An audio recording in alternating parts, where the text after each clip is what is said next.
नमस्कार, बहुत स्वागत है आप सभी का। आप देख रहे हैं आपकी बात मध्य प्रदेश और मैं हूं अभिलाष मिश्रा। आज बात करेंगे सोनम और राजा रघुवंशी केस की।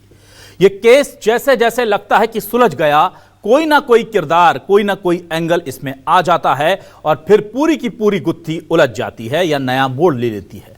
पहले यह मामला लग रहा था कि राजा रघुवंशी की हत्या हो गई और पत्नी सोनम को किडनैप कर लिया गया। बाद में पता चला कि पत्नी ही इस पूरे मामले में आरोपी निकली। फिर निकल कर आते हैं उसके कुछ दोस्त और उसके साथ काम करने वाला राज कुशवाहा। इसके बाद कहानी आगे बढ़ती है तो उनके दोस्तों को सामने लाया जाता है, लेकिन अभी भी बहुत सारे ऐसे सवाल हैं जिनके जवाब नहीं मिल रहे। राजा रघुवंशी की मां ने कहा था कि मेरे बेटे की हो सकता है बलि दी गई हो, क्योंकि कामाख्या मंदिर ले जाकर के वो शायद कुछ तंत्र क्रिया करना चाहती थी। फिर मंगल या मांगलिक होने की बात कही गई और उस मांगलिक दोष को दूर करने के लिए पहले पति को कत्ल कर विधवा बनकर राज कुशवाहा से अपने प्रेमी से शादी कर लेगी, इस तरह की थ्योरी सामने आई सोनम को लेकर। तीसरा नया एंगल, दो एंगल सामने आए हैं। पहला यह कि बनारस में गाजीपुर जाने के लिए जिस बस में सोनम बैठकर गई थी, उस बस में बैठी एक लड़की ने राजा रघुवंशी के परिजनों को कॉल करके बताया था कि वहां दो और लड़के मौजूद थे जो ना ही वो राज कुशवाहा थे और ना ही उन तीनों में से तीनों आरोपी जो गिरफ्तार किए गए हैं सह आरोपी बनाकर, उनमें से कोई और था। मतलब इस पूरे मामले में दो और किरदार हैं जिनको लेकर पुलिस चुप्पी साधे हुए है। ना तो मेघालय पुलिस कुछ कह रही है, ना ही इंदौर पुलिस कुछ कह रही है। एक बड़ा पेच ये है। दूसरा बड़ा पेच ये है कि अब यह कहा जा रहा है राजा रघुवंशी के परिजनों की तरफ से कि चूंकि सोनम के पिता को दिल की बीमारी थी, उनको प्रॉब्लम होती थी, इसीलिए सोनम रघुवंशी ने कामाख्या मंदिर जाकर के और कुछ तंत्र मंत्र के लिए राजा की नरबलि दे दी है। कितनी सच्चाई है इन आरोपों में और उन दो किरदारों की क्या भूमिका है इस पूरे मामले में, इस पर शुरू करते हैं आज आपकी बात।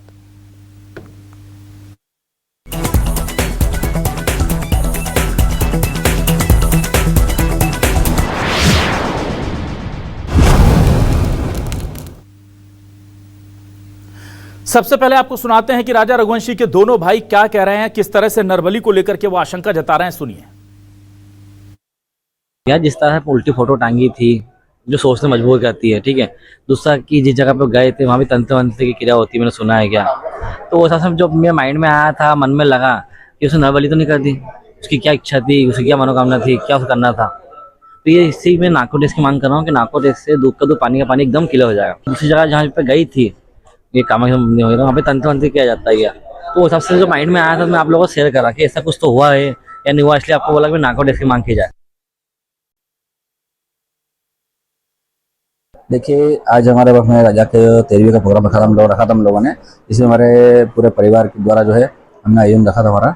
उसमें राजा की शांति के लिए हम लोगों ने सभी ने धूप दी है। ये पहले तो ये गोविंद को हमने बुलाया नहीं था, हमने गोविंद स्वयं बिना बुलाया है। देखिए उसके मन में क्या है तुमको पता नहीं इस बारे में अभी तक कुछ भी। और हम तो चाहेंगे इसमें नारकोटिक की जाँच जो है इसमें सोना की मम्मी की, सोना के पापा की, सोना की भाभी की और अब गोविंद की, इन सभी की जाँच भी होना चाहिए। जिस प्रकार से आज एक चीज नई वीडियो निकल के बाहर आ रहा है तो हमें लग रहा है कहीं ना कहीं किसी को कुछ पता है इन लोगों को। और आइए अब सुनते हैं कि आखिरकार सोनम को उन दो लड़कों के साथ, जिस लड़की ने देखा था अज्ञात लड़कों के साथ, उसने फोन पर क्या कहा। वो कॉल रिकॉर्डिंग भी हमारे पास मौजूद है, सुनिए क्या कुछ खास बात बताई थी उस वक्त उस प्रत्यक्षदर्शी लड़की ने सोनम को लेकर, जो कत्ल के बाद बताया जा रहा है कि बस में बैठकर फ्रूटी पी रही थी। सुनिए। हेलो दीदी नमस्ते। हाँ जी। हाँ हाँ एक मिनट, बड़े भाई से बात करना, वो पूछ जाएंगे जरा। हाँ हेलो, नमस्ते। हाँ जी।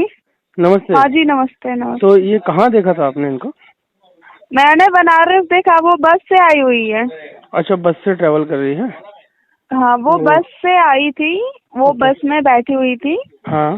शायद वहाँ पे अगर बस स्टैंड पे कैमरा लगा होगा तो अंतर्राष्ट्रीय बस स्टैंड नाम है उसका। अच्छा, अंतर्राष्ट्रीय। आप कहाँ बस में थे क्या? हाँ, मैं बस से लखनऊ से आ रही थी, मेरी आंटी की डेथ हुई थी, 6 को हुई थी। हाँ। बट 7-8 को आई मैं, तो ओके। उस बस में वो भी बैठी हुई थी। ओके, उस बस में वो बैठे। बस का नंबर वगैरह, ये रिजर्वेशन वाली बस थी कि कौन सी बस थी? वो सरकारी बस थी। सरकारी मतलब जिसमें बैठते हैं और टिकट लेते हैं अपन, ना कलेक्ट, वो जो टिकट कलेक्टर टिकट देता है वही है ना? हाँ हाँ। मतलब ये जो यूपी गवर्नमेंट वाली बस थी ना? हाँ हाँ, यूपी गवर्नमेंट वाली बस थी। हाँ। और ये कहाँ से कहाँ ट्रेवल होती है बस वो? वाराणसी ये से वाराणसी से गोरखपुर। गोरखपुर। लेकिन वो तो आपने गाजीपुर में मिली है ना? वो बस से उतर गई होंगी अच्छा, नंदगंज में। नंदगंज में ना। और आपने वो हाँ। बस स्टॉप कौन सा बताया मेरे को? थोड़ा एक बार मैं गूगल कर रहा था। अंतर्राष्ट्रीय बस स्टैंड कैंट स्टेशन के जस्ट बगल में है। कैंट स्टेशन के जस्ट बगल में, वाराणसी ना? हाँ, वाराणसी कैंट स्टेशन के जस्ट बगल में 100 कैंट मीटर। स्टेशन वाराणसी। हाँ, ठीक 200-250 मीटर दूर पे। हाँ ठीक है। उनके साथ 2 लड़के भी थे। 2 लड़के थे जिन्होंने बस में बैठाया उनको। हाँ। और वो वहाँ से चले गए। वाराणसी से बस में बैठाया है और वो गाजीपुर उतर गई है लड़की, है ना? ऐसे ही हुआ है। हाँ, गाजीपुर में नहीं उतरी है, वो नंदगंज में उतरी है। नंदगंज में उतरी है। पता बस स्टैंड है वो। ओके। 6 नंबर पे बस खड़ी थी। 6 नंबर बस खड़ी थी। और वो लड़की बस से, 2 लड़के भी थे, पतले पतले छोटे छोटे लड़के थे क्या? तो नहीं, वो एक जीन्स पहना हुआ था। अच्छा, अगर आपको फोटो भेजे तो लड़कों को पहचान लोगी आप? या जो अब मीडिया में चल रहे हैं वो लड़के तो नहीं थे? और नहीं, आप मुझे एक बार प्लीज फोटोज भेज दीजिए। हाँ, मैं फोटो भेज रहा हूँ आपको, है ना? हाँ जी। आइए देखते हैं आज के सवाल क्या है। सवाल लेकर आ रहे हैं आपके सामने। हमारे आज के सवाल आपके सामने ये रहे टेलीविजन स्क्रीन पर। सोनम केस में बड़ा खुलासा, राजा को कत्ल करने वाला हथियार भी मिला। पिता की बीमारी को ठीक करना था क्या, इसलिए राजा को मिली नरबली की सजा? सोनम को किन 2 लड़कों ने गाजीपुर छोड़ा, कॉल रिकॉर्डिंग ने सारा भांडा फोड़ा। सोनम केस में सबसे बड़ा खुलासा, पिता के लिए नरबली, 2 नए लड़कों का रहस्य खुला। ये जो इंपॉर्टेंट चीजें निकलकर सामने आई हैं, इसको लेकर पुलिस खामोश है। और ऐसा हो नहीं सकता कि जब आप और हम सोच रहे हैं तो फिर पुलिस इस पर ना सोच रही हो। हमारे साथ इस पर बातचीत करने के लिए कुछ खास मेहमान जुड़ेंगे। हमारे साथ इस वक्त रिटायर्ड डीजी पुलिस के वरिष्ठ अधिकारी अरुण गुट्टू जी जुड़े हुए हैं। अरुण जी, बहुत स्वागत करूंगा आपका। हमारे साथ इंदौर से वरिष्ठ पत्रकार प्रवीण खरीबाल जी जुड़ गए हैं। प्रवीण जी, आपका भी बहुत स्वागत है। समाजशास्त्री के तौर पर प्रोफेसर अर्चना क्षोत्री हमारे साथ जुड़ी हुई हैं। अर्चना जी को भी मैं वेलकम करता हूं। सबसे पहले मैं इस पूरे मामले को लेकर अरुण जी आपके पास आता हूं। अरुण जी, सबसे बड़ा सवाल देखिए यहां पर यह है कि ये कॉल रिकॉर्डिंग हमारे पास आई हुई काफी टाइम हो गया और पुलिस के पास ये पहले से मौजूद थी, क्योंकि राजा रघुवंशी के घर जब उस युवती ने यह बताया कि 2 नए लड़कों के साथ देखा है, फोटो भेज करके इन 4 आरोपियों के फोटो भेजे गए और उस लड़की ने कहा नहीं, ये वो 4 नहीं है, कोई और लोग थे जो सोशली या जो पहनावे से इन लोगों से थोड़ा ऊपर लग रहे थे। पुलिस इस पूरे मामले में अभी कुछ नहीं कह रही है, ना मेघालय पुलिस कुछ कह रही है सर, ना ही इंदौर पुलिस कुछ कह रही है। तो क्या ये ऐसा हो सकता है कि पुलिस के लिए चीजें चिंता का विषय ही ना हो, या आपको लगता है इस पर छानबीन चल रही होगी और जब कुछ पुख्ता चीजें पुलिस के हाथ में आएंगी तब वो इस पर आगे बात करेगी मीडिया से?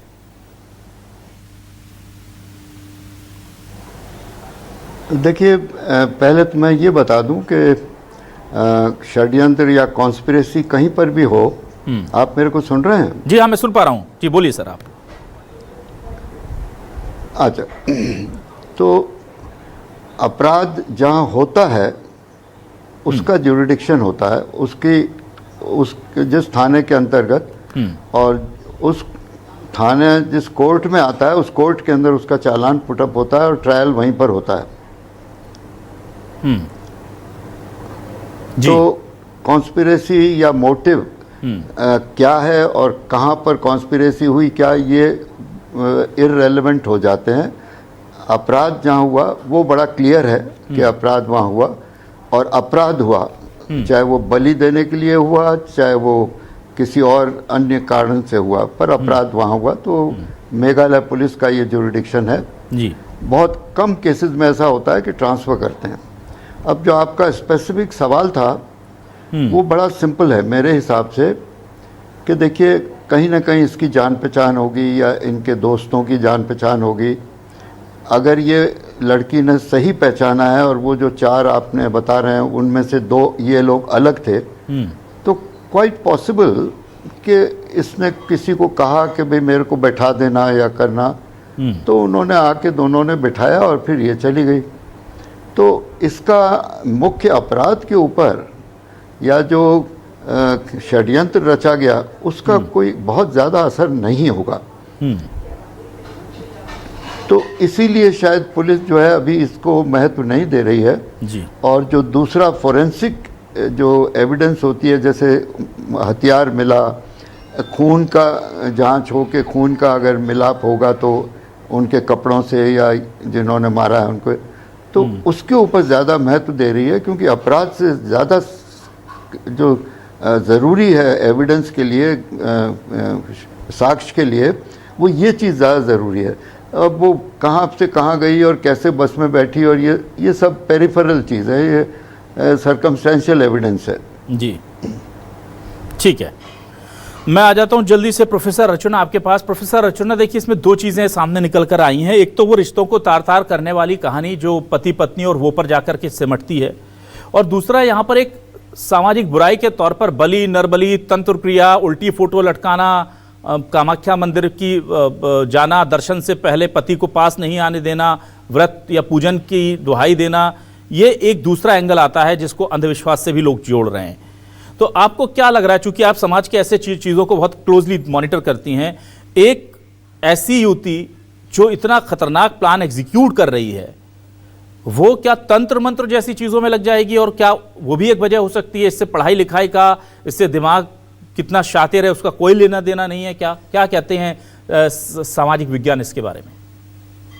मेरा ये कहना है कि ये जो इनका ये जो आप कह रहे हैं कि इसमें शातिर दिमाग है, ये शातिर दिमाग तो खैर है ही, जो कि एक प्रेम संबंध के लिए उसने एक मासूम की हत्या कर दी।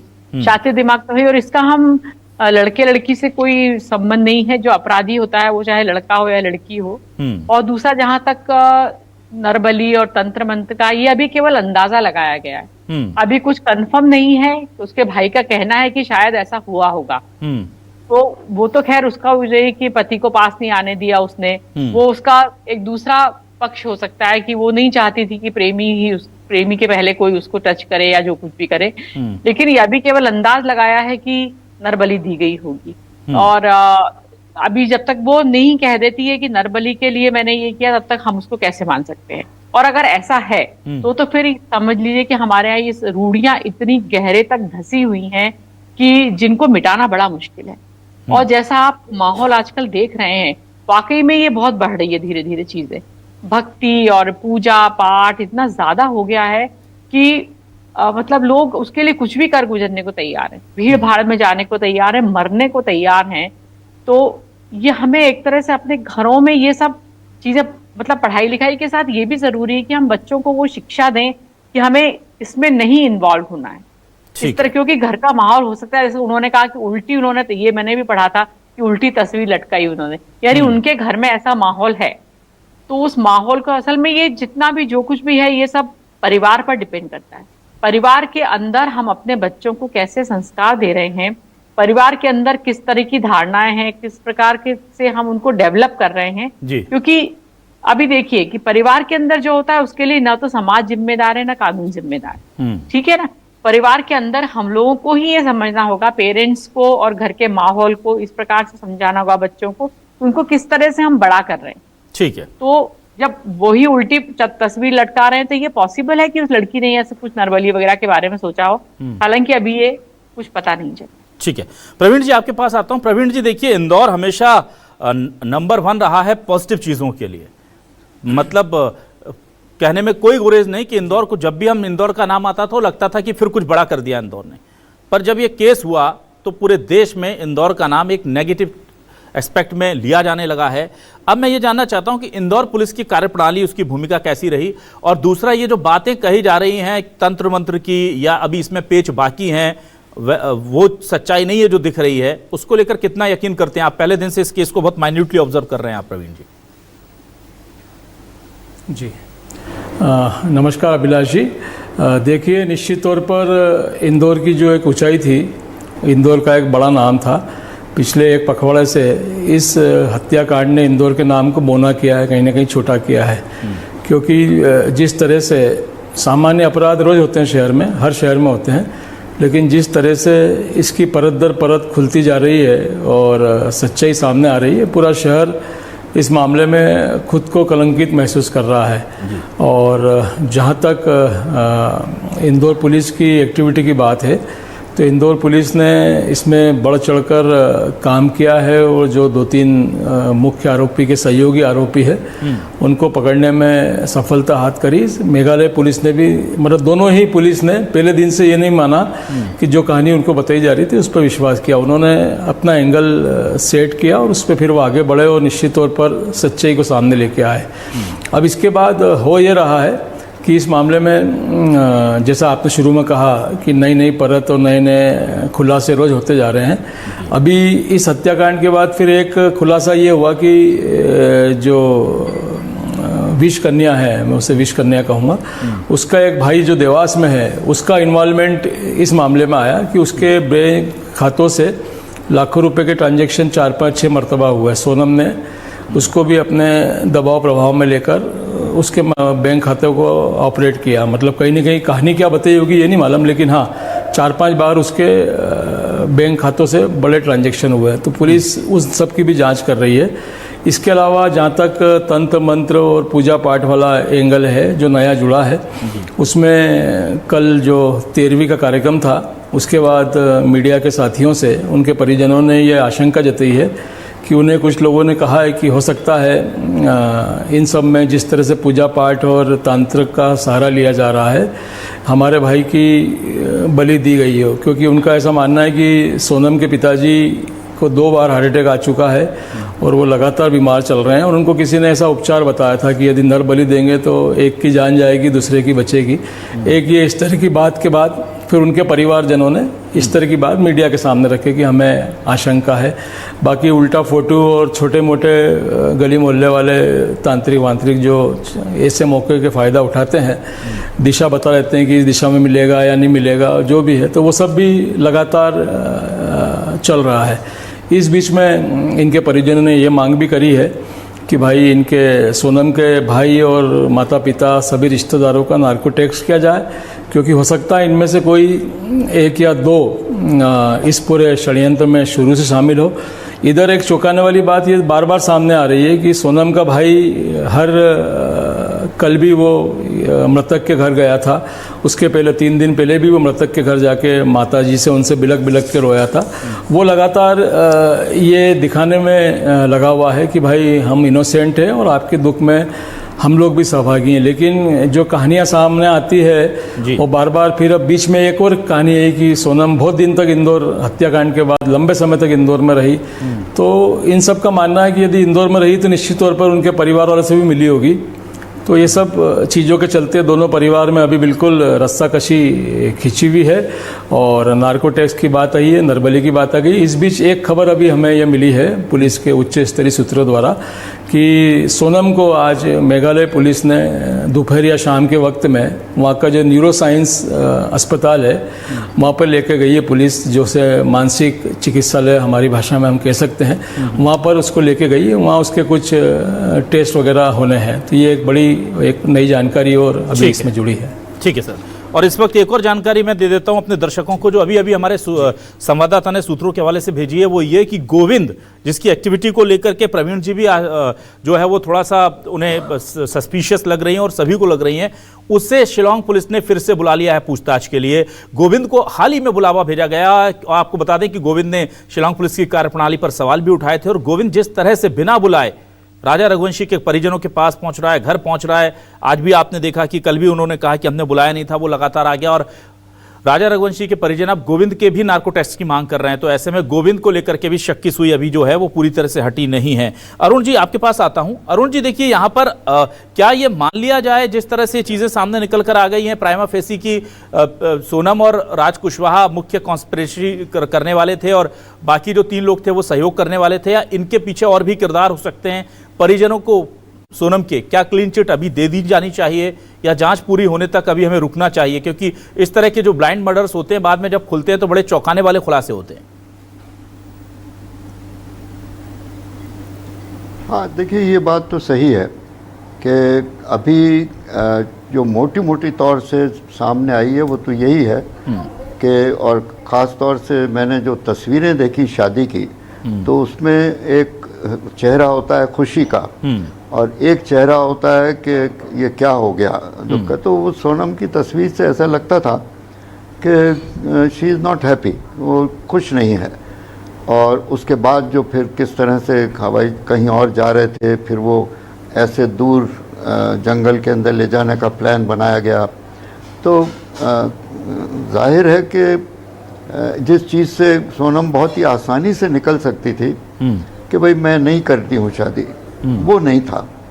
और वो कुछ न कुछ उसके पीछे थी कि वो इतनी लंबी चौड़ी साजिश करके और फिर वो उसको वहाँ ले गई और वहाँ पर उसको मरवाया या मारा गया उसको जी। और अगर मेघालय पुलिस उसका न्यूरो टेस्ट या साइकियाट्रिक टेस्ट, मनोवैज्ञानिक टेस्ट करा रही है, तो मेरे को शुरू से ही लग रहा था कि ये नॉर्मल नहीं है।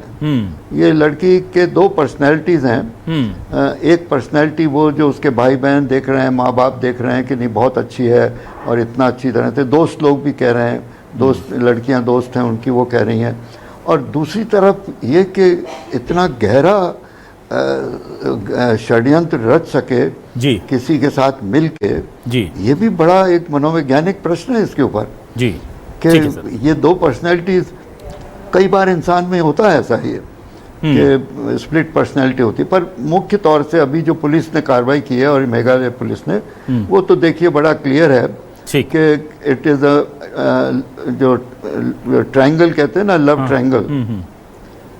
क्योंकि और जो बाकी जो एविडेंस आई है राज के साथ और ये सब, उससे बड़ा क्लियर हो रहा है कि ये बेसिकली तो वही है। अब ये कि एक दूसरे को बचाने के लिए, एक दूसरे को वो करने के लिए अपने अपने परिवार जो हैं वो कुछ थ्योरीज ला के पुलिस को कंफ्यूज कर रहे हैं। ठीक है सर, अभी तक तो ऐसा ही लगता है। देखिए ठीक है सर। प्रोफेसर अर्चना, यहाँ पर एक बड़ा सवाल ये भी है कि अब एक इंस्टीट्यूशन जो होता था अरेंज मैरिज, जो इंडिया के रिश्तों की सबसे प्रगाढ़ मजबूत डोर थी, उसको लेकर बहुत सवाल उठ रहे हैं। चाहे वो नीले ड्रम का केस हो कि लव मैरिज कर लेते हैं तो वहाँ दिक्कत हो जाती है। और ऐसे में जो अब कहा गया, क्योंकि वो लड़का जो राजा रघुवंशी था, वो इतना इनोसेंट है। आप देखिए, वो अपनी पत्नी पर शादी से पहले झुक करके माला डलवाता है, वो अपनी पत्नी के ऊपर नोट न्यौछावर करता है, वो खुशी में खुद ही नाच रहा है अपनी बारात में, वो दिखा रहा है। ऐसे में लोगों का भरोसा उठ जाएगा रिश्तों के ऊपर से। तो इस तरह के मामलों को कैसे टैकल करे पुलिस भी, और समाज को किस तरह से टैकल करना चाहिए? बहुत से ऐसे लोग हैं जो मजाक में ही सही, पर वो जो शादी के बिल्कुल मुहाने पर है, वो कहते हैं कि भाई डर लगता है अब तो शादी करने से, अरेंज मैरिज करने से। हाँ, वही मैं कह रही थी कि इतने सारे मीम्स वगैरह मैं देख रही हूँ कि रील्स बन गई है इसके ऊपर। मतलब पूरा का पूरा जो ध्यान है इस समय वो इस पर है कि शादी नहीं करना है। शादी में मतलब अपने को ये समझ लीजिए कि परिवार के जो मूल्य हैं उनको हमें बचा के रखना बहुत जरूरी हो गया है। और शादी एक इंस्टीट्यूशन था, है, लेकिन उसको जिस तरह से खराब किया जा रहा है ऐसे लोगों के द्वारा कि उस शादी पर से लोगों का विश्वास उठने लगा है कि शादी के बाद हमारा क्या होगा, ये लड़का भी सोचता है और लड़की भी सोचती है। क्योंकि ऐसे बहुत सारे केसेस लड़कियों के साथ भी हो रहे हैं, उनकी भी हत्याएं हो रही है, उनको भी सूटकेस में बंद करके फेंका जा रहा है। ऐसा नहीं है वो केवल लड़कियों की तरफ से हो रहा है, दोनों तरफ से वाइस वर्सा है ये। तो एक तो ये जो हमें कहना चाहिए कि परिवार के जो मूल्य हैं उनमें एक व्यावहारिक नैतिकता, अपराध और उसके दुष्परिणाम की जानकारी बच्चों को देना अनिवार्य। शादी के अंदर की बात कर रही हूँ मैं। और इसी तरह जहां तक ये बलि वगैरह का मामला है या जो उल्टी फोटो लटकाने का है, कि हमें एक वैज्ञानिक सोच, एक तार्किक दृष्टि बच्चों में विकसित करना बहुत अनिवार्य। और बच्चों में ये सब विकास तभी हो पाएगा जबकि एक शादी मतलब एक घर के अंदर ऐसा माहौल होगा, माँ बाप ऐसा माहौल देंगे बच्चों को जो इनके कोई डर नहीं होगा उनको घर में, और वो ये समझ पाएंगे कि हमको आगे जाकर के क्या करना है। क्योंकि ये जो इतना बाजारवाद और ये जो उपभोक्तावाद इतना सब बढ़ा है, ये जो क्षणवाद की जो पश्चिमी संस्कृति है, इससे हमें अलग होना पड़ेगा। पश्चिम में क्या है, लोग आज में जीते हैं, और हमारे यहाँ क्या है, हमारे यहाँ सर्कुलर है पूरा जब सब कुछ, यानी हम भूत, भविष्य और वर्तमान तीनों में जीना चाहते हैं। तो हमें ये पश्चिम की जो संस्कृति है इसको हमें हटाना होगा अपने, तभी ये शादी जैसा इंस्टीट्यूशन जो बच पाएगा और बच्चों में अच्छे संस्कार डल पाएंगे। ठीक है, तो इस तरह से शातिर दिमाग बच्चे ना हो, इसके लिए हमें बहुत सारे प्रयास करने। ठीक है प्रवीण खरीवाल जी, देखिए बार बार घूम फिर करके सुई जो है सोनम के परिजनों की तरफ आ जाती है। और जिस तरह से आपने कहा कि एक बड़े ट्रांजैक्शन हुए, उसमें हवाला का भी जिक्र आया, फिर अब 2 लड़कों का जिक्र आया है जो उसको गाजीपुर में मदद कर रहे थे, और जो प्रत्यक्षदर्शी महिला थी, युवती थी, उसने बताया है कि वो उनके साथ बहुत फ्रेंडली लग रही थी और वो उसको कन्विंस भी कर रहे थे कि तुम आराम से पहुंचो, कुछ नहीं होगा, हम देख लेंगे, संभाल लेंगे। इट मीन्स कि उन्हें काफ़ी चीज़ें पता है। तो क्या राजा रघुवंशी की परिवार की तरफ से पुलिस को कहा गया है कि उन लोगों के बारे में जांच कीजिए और उन पर जांच हो रही है? और दूसरा ये कि परिजनों को लेकर के जो बार बार सवाल उठते हैं, उसको लेकर क्या लग रहा है आपको? देखिए, राजा का जो परिवार है वो रोज़ प्रतिदिन मीडिया के माध्यम से भी जो अधिकारी उनसे फ़ोन पर बात करते हैं या राजनेता बात करते हैं, उनसे वे लगातार अपनी मांग को बढ़ाते जा रहे हैं। पहले सोनम तक बात थी, फिर सोनम के जो 2-3 दोस्त हैं उन पे बात आई। तो इस तरह से लगातार उनकी तरफ से डिमांड रोज़ रोज़ नई नई आती जा रही है। और पुलिस ऐसा नहीं काम नहीं कर रही है। इंदौर की क्राइम ब्रांच के डिप्टी एडिशनल डीसीपी जो हैं वो उस पर लगातार काम कर रहे हैं। पूरी एक बड़ी टीम इस मामले में लगातार काम कर रही है। जो भी इनपुट आता है और जो हो सकता है हमसे भी ज़्यादा या जो मीडिया में आया उससे ज़्यादा इनपुट उनके पास हो ऑलरेडी, तो उस पर तो काम हो ही रहा है। लेकिन रोज़ रोज़ नए खुलासे से एक शहर अपने आप को कलंकित महसूस कर रहा है कि यार अब इसमें ये चीज़ आ गई, अब इसमें देवास का एंगल आ गया, अब इसमें बस में 2 लोग और बैठे थे, वो किस कैपेसिटी के लोग थे, क्या उन्हें बता के बुलाया होगा, वो अनभिज्ञ थे या वो भी भिज्ञ थे।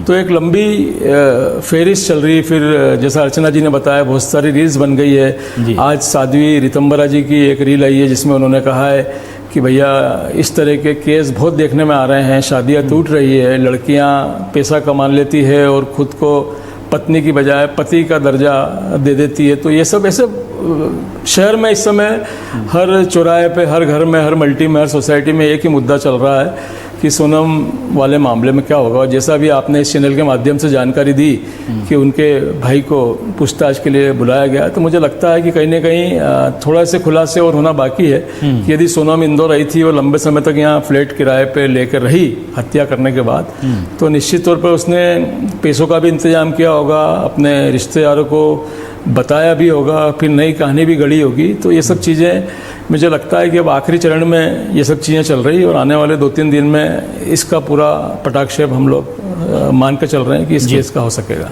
ठीक है, तो कुल मिलाकर के सोनम का यह केस केवल 2 परिवारों का या एक व्यक्ति की हत्या का केस नहीं है, यह रिश्तों के कत्ल का केस है, यह भरोसे को दागने का केस है, दगा देने का केस है, और साथ ही साथ ये केस हमारे समाज में बहुत सारे सवालों को उठाने का भी है। जिस तरह से शादी जैसी पवित्र जो रिश्ता है, रीति रिवाज है, उसके साथ धोखा हो रहा है, और जो सोच डेवलप हो रही है हमारे नए युवाओं में, उसको लेकर के बहुत चिंता है। पुलिस अपना काम कर रही है, पर समाज इसको लेकर क्या सीखेगा, क्या करेगा, ये वक्त बताएगा। बहुत शुक्रिया करूंगा मैं प्रोफेसर अर्चना छोत्रिय जी आपका, अरुण गुटू जी आपका भी बहुत शुक्रिया हमें वक्त देने के लिए, प्रवीण खारीवाल जी आपका भी बहुत बहुत thanks for giving your time to us, और तमाम दर्शकों का भी मैं शुक्रिया अदा करूंगा। इस बुलेटिन में बस इतना ही, इस खास शो में बस इतना ही। नमस्कार।